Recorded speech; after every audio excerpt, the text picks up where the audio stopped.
Craig, another close game. You guys got some experience there. How's the nerves late in the game? Oh, we sort of go in a bit of autopilot in terms of those close games, knowing what to do. Well, we hadn't really done it this year. We haven't been in a position to do it. Game of two halves, wasn't it, really? That's what we just spoke about. Was more of a focus in that discussion about the second half and maybe some concerns from your end, or more of a positive start? Well, it depends on which way you look at it, isn't it? If the first half was in the second, would you be happy?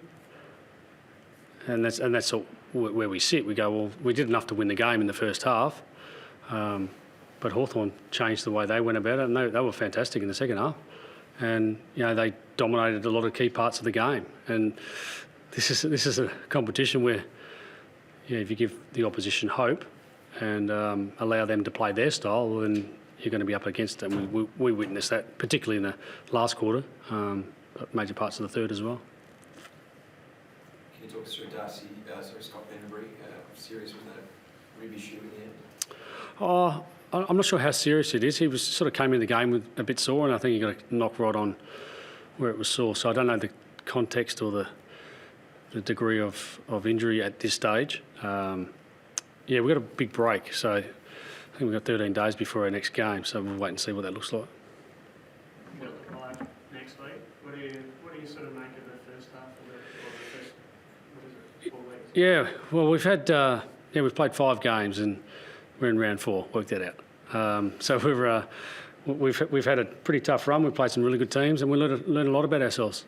We'll do some deeper dive later in this week, in the week coming, around what it looks like, things that we're doing well, things we need to get busy on.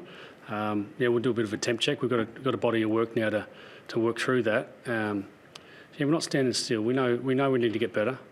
To be a fan to come watch us today to realise we need to get better. But we showed some signs today that we probably hadn't shown in previous weeks. We look really sharp with the ball, and some parts of our game look really strong in the first half. Hence why we're sitting here, with a win because of the things we did in the first half. Just enough this week. But we know this is a 4-quarter game and a tough competition. We need to improve. Well, how proud are you about John Noble? Really tough situation last September to watch on after playing 83 straight games. His response across the last fortnight is pretty indicative of his character.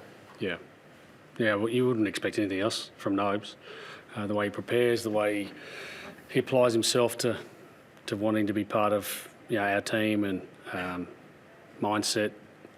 Yeah, no, we're really proud of him. He's part of what we see us in our future, and then like everyone, we want everyone to get better, and he looks like he's got better from his adversity. John De Goey back at his best, obviously very prolific with the ball in his hands, but it seemed like on the defensive end he stood up and he almost doubled his tackle count for the season. Yeah, and I think if you watched last week's game, you could see it turning. He's had an incredible pre-season. Like I've never seen a guy, or never seen him prepare like he has. So he's fit enough, and then it's just a matter of being able to apply that. Last week I thought he was one of the catalysts for the reasons why we started getting our game going, and tonight he continued on that and got a bit more reward. Any concerns with Darcy Cameron? He came off the ground late after being hit in the head. Not that I'm aware of. No, I think it was. No, again, I haven't had a medical update yet, but at this stage, I didn't think there's any concern. As you see the Maynard Ginnivan battle, I think I saw you crack a few smiles on the side. You could probably write the script on that one well and truly before the game tonight. The fact he got a high free kick and a goal was always going to happen, wasn't it? No, we got great love and respect for Guinea. I'm not sure if we play him again, so we wish him the best for the rest of the year. Still in negative territory, wins and losses, but do you feel like you've righted the ship to a certain extent over the past fortnight? Yeah, no doubt. No doubt. I think we've found more of the version of us that we want to be. Important. Winning's important in this competition, particularly. Like I said, we've played 5 games, so you got to get the thing moving. 14 games is our marker to qualify. That's all. We've got an eye on the prize on that, and until we get there, there's no point thinking anything more. So we're process-driven towards that. We've got 2 wins, critical wins in the last fortnight, and a better version of us. Understanding also, we've got a lot of work to do. That contest stuff you spoke about before the game, do you feel like you went some way to addressing that? Well, I think there's major parts of the game when we're up and running, our pressure looked elite again. You know, we had 70 plus tackles. You know, I think it might have been 20 more than the opposition. Those things matter to us, but it can't be just all that. It has to be, a sum of all parts. You know, how we move the ball, how do we defend the ground, how do we look at stoppage, how organised we are. We've taken a step forward. Plenty more to come. Blake Hardwick was pretty good in that second half. What's going on in your mind when he's dominating? Is there any moves you can do to try to stop him?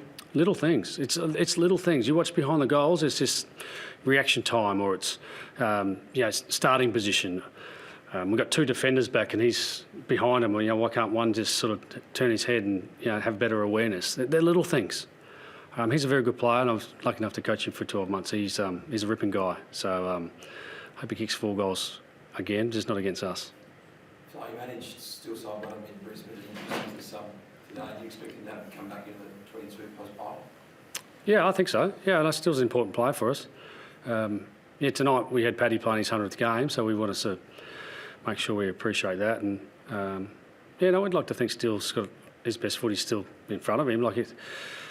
We don't want to put a ceiling on anybody, even though he might have played 313 games and now is second all time of our Collingwood players, which is such an incredible thing. You think about that in context. Since 1892, he's played equal second most games of all time. We still think that there's better to come. Do you recognise that at all? I mean, Tony Shaw's a very famous figure in the football club. Did you recognise that at all during the week? Yep, we acknowledged it yesterday and again today. We don't lose sight of celebrating those things, particularly in front of us. I don't want to be old and greyer and wish that I had not appreciated Pendles in our team or not appreciated Steele or all the little things. I'm not going to walk past those things as long as I'm in this chair. We celebrate the greats of our club, and we're even bringing the greats back because we appreciate the past, because without the past we're not here. Do you use the VFL next week? Can you use any players that might play today potentially to kind of give that momentum? No, I think the rules allow you to play the sub, but our sub played more than enough footy, we would have thought. So we've got a lot of players playing well at VFL level, which is a great thing to have. Players playing above the level, they'll get a chance to play next Saturday, and we'll sit back and prepare really well. We've got Port Adelaide next, and we'll get to work on getting better. It's a tough opposition. They played really well. We got to see them live Friday night. They're going to be hard to beat. Put the curtain down with another gather round thriller. I mean, do you like this slot to finish off gather round?